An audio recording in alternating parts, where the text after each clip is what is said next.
and welcome back to This Week in New Genre Books. If it's your first time here, thanks for stopping by. My name is Amelia, and from Locus magazine, I'm about to tell you the top new science fiction, fantasy, and horror books being published the week of October 18th, 2022. I've got links for timing below if you want to skip to your favorite category, be it science fiction, fantasy, or horror.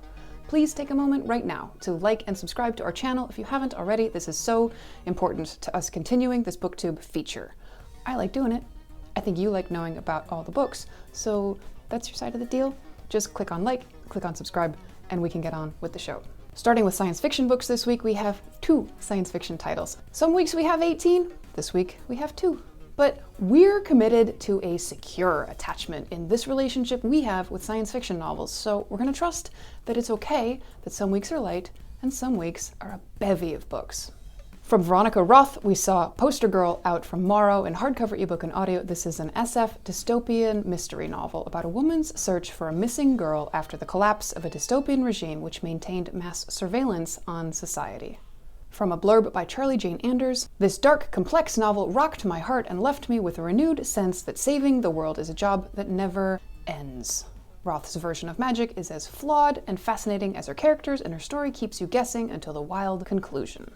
From Amy Pokwatka, we saw Self-Portrait with Nothing out from Tor.com in hardcover, ebook, and audio. This is an SF novel. Pepper hides the fact that her birth mother is a reclusive painter of portraits that possibly summon subjects' selves from parallel worlds. What is the word for that? Other self? Other dimension version of you? And do you shake their hand when you meet them? Booker Prize winning writer George Saunders called this book fraught and deeply moving, the work of a genuinely exciting new talent. And because science fiction was a little scant this week, I'm going to try to make it up to you by telling you about another SF book that came out recently, Red Space Rising from Brian Trent, published by Flame Tree Press in hardcover. It came out in September 2022. From reviewer Paul DiFilippo in Locus, Brian Trent's 4th novel is a plasma-propelled gore, violence, war, and politics-fueled waking dream of a military conspiracy techno-novel as sleek and fast as an alien spaceship. There's a lot of great, wild, speculative tech in this book, but the main conceit is the now familiar one of recording the essence of people, brain/mind downloads, and then uploading them into newly fabbed bodies. It's a kind of functional immortality, but the novum also lends itself to potent problems of identity as well as a kind of time travel. Perhaps the earliest, fullest exfoliation of this notion was Varley's The Ofuichi Hotline, published in 1977. Just a few years later, in 1982, Rudy Rucker launched his Where tetralogy that advanced the idea considerably. Along the way, Greg Egan got his brilliant licks in, but perhaps the most streamlined and naturalistic usage of the trope came with Richard Morgan's self-assured and powerful debut, Altered Carbon, in 2002. The recomplicated adventures of its devil-may-care body jumper Takeshi Kovacs stamped the gold template for such tales.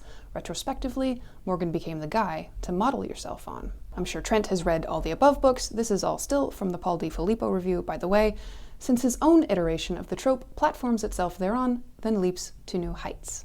Okay, so I share this review at length because I think it's nice for all the writers out there to remember that pretty much every story has been done before in some way, but there's always room to do new and fun things with the plot and ideas of science fiction, fantasy, and horror. Next up, we'll move on to cover horror books. I have 9 horror titles to tell you about, plus 1 nonfiction title will sneak in. I might not be very good at being sneaky. I have learned that you cannot be sneaky when you tell people what you're doing. Like, if you want to cover the check, just pick it up off the table. Don't announce that you're going to cover it. If you announce it, they might try to fight you for it, and then you have to snatch it out of their hand. Yes, I did this recently. I did get to pay for it, though. Anyway, from editor Paula Goran, we saw The Year's Best Dark Fantasy and Horror Volume 3 out from Peer in trade paperback. This Year's Best anthology with 23 stories is from 2021, the 2nd volume in the series from Peer after 10 from Prime. The table of contents boasts a remarkable list of names including Zen Cho, Elizabeth Hand, and Alex E. Harrow. From New York Times bestselling author Jason Pargin, we saw If This Book Exists, You're in the Wrong Universe, out from St. Martin's in hardcover, ebook, and audio. This darkly humorous horror novel is 4th in the John Dies at the End series. The earlier books were originally published under the pseudonym David Wong. In this volume, Dave, John, and Amy investigate when the owners of a toy and its connected smartphone app report that it's demanding flesh From British author and sometimes editor Mark Morris, we saw an original horror anthology, Close to Midnight, out from Flame Tree Press UK in trade paperback, hardcover, and ebook, the third volume in an annual series with 20 stories. Authors include Nathan Ballingrid, Gemma Files, Christopher Golden, Lisa Tuttle, and Aaliyah Whiteley. From Luke Danny Blue, we saw Pretend It's My Body. From Amethyst Editions in trade paperback and ebook, this collection comprises 10 short stories exploring dysphorias of the body and reality. From P.D. Kachek, we saw Sebastian, out from Flame Tree Press UK in hardcover, trade paperback, and ebook. This is a horror novel about a man who grows worried as his mother becomes obsessed with a child-sized, featureless plastic mannequin she calls, you saw this coming, right? Sebastian. From Adam Soto, we saw Concerning Those Who Have Fallen Asleep, out from Astra House in trade paperback, ebook, and audio. This is a collection of ghost stories called Weird in All the Best Ways Possible by Locus reviewer Gabino Iglesias. Iglesias says, these stories show fragments of much larger universes, enticing you with what they give as well as with what they suggest. From Robert Louis Stevenson and Leslie S. Klinger, we saw the new annotated strange case of Dr. Jekyll and Mr. Hyde, out from Mysterious Press in hardcover and ebook.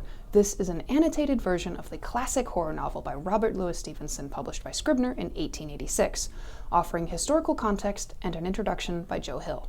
Over 150 color images, includes bibliography and 4 appendices on the notebook draft, the printer's copy, notable dramatic adaptations, and graphic adaptations. From David Walton, we saw Living Memory, out from Archaeopteryx in trade paperback, ebook, and audio. This is a thriller/horror novel. Paleontologists uncover the remains of an ancient genetic technology that nations will kill to control. And that nonfiction title, I Said I Would Sneak In. From Bev Vincent, we saw Stephen King, a complete exploration of his work, life, and influences, out from Quarto Publishing Group in hardcover and ebook. This is a critical look at King's life and career, timed for King's 75th birthday. Includes archival photos and documents from King's personal collection, and appendices with bibliography, filmography, and more. Finally, we'll tackle fantasy. I've got 9 new fantasy titles I'm going to tell you about that are coming out this week. From critically acclaimed former MacArthur Fellow George Saunders, we saw Liberation Day, out from Random House in hardcover, ebook, and audio. This is a collection of 9 subversive stories. In an interview with Time magazine, Saunders said this about storytelling in today's world. If you think about how you came to love stories, somebody told you one when you were young, and it got under your skin in a way that was disproportionate. I remember going to see Mary Poppins as a kid, and of course, falling a little bit for Julie Andrews, but also falling a little bit for the whole world. And then later, going to see Jaws, the same thing happened. We can't say that storytelling is just some outdated thing that we should bring back alive for old time's sake. It's the central thing that we do, and we're really good at it. From Randy Pink, we saw We Are the Scribes, out from Fywell and Friends in hardcover, ebook, and audio. This is a young adult fantasy novel and a story that blends the past and the present, following 2 characters as they find their voices. Ruth receives written messages from the past sent by Harriet Jacobs, who wrote the 1861 autobiography, Incidents in the Life of a Slave Girl. Author Randy Pink works for National Public Radio. Into White was her debut novel. From Stephen Blackmore, we saw Hate Machine, out from Daw in trade paperback and ebook. This is an urban fantasy/noir novel, number 8 in the series, about LA necromancer Eric Carter. Carter needs to rescue a friend's trapped soul, but the powerful artifact required to save her has been stolen. Chuck Wendig, author of Wanderers, said this: demons and dark magic and gods of death, what's not to like? Blackmore's hard-charging prose hits like a bullet fired from a cursed gun. From Kelly Andrew, we saw The Whispering Dark, out from Scholastic Press in hardcover, ebook, and audio. This is a young adult dark fantasy novel. A deaf girl joins a prestigious university program that trains students to slip between parallel worlds. From Nafiza Azad, we saw Road of the Lost, out from McElderry in hardcover and ebook. This is a young adult fantasy novel. Croy believes herself to be a humble brownie until a book starts to break the enchantment on her, driving her to undertake a quest to find her true identity. From Laura Ann Gilman, we saw Uncanny Times, out from Saga Press in trade paperback and ebook. This is a historical fantasy novel, first in the Huntsman series. In 1913 America, huntsmen protect humanity by fighting the uncanny. From Sasha Lamb, we saw When the Angels Left the Old Country, out from Levine Querido in hardcover and ebook. This is a fantasy novel. Uriel the angel and Little Ash the demon track down a young emigrant from their shtetl who has gone missing in America. From Rati Marotra, we saw Night of the Raven, Dawn of the Dove, out from Wednesday Books in hardcover, ebook, and audio. This is a young adult fantasy novel inspired by medieval India. Katyani was raised to become an advisor and protector of Crown Prince Ayan, but tragedy strikes before her training is complete.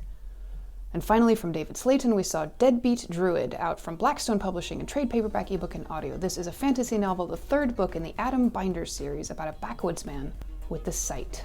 That wraps up this week. Thanks for spending some time with us. At Locus, we want to tell you everything relevant that's happening in the science fiction, fantasy, horror publishing space. We appreciate your eyes and ears, your likes and subscribes. Please help us convince YouTube that people still read actual books.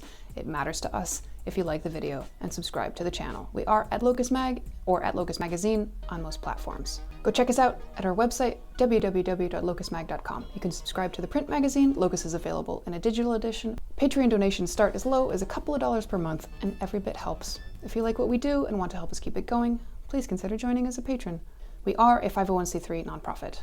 Come back and see us again soon, and we'll be here next week with more new books.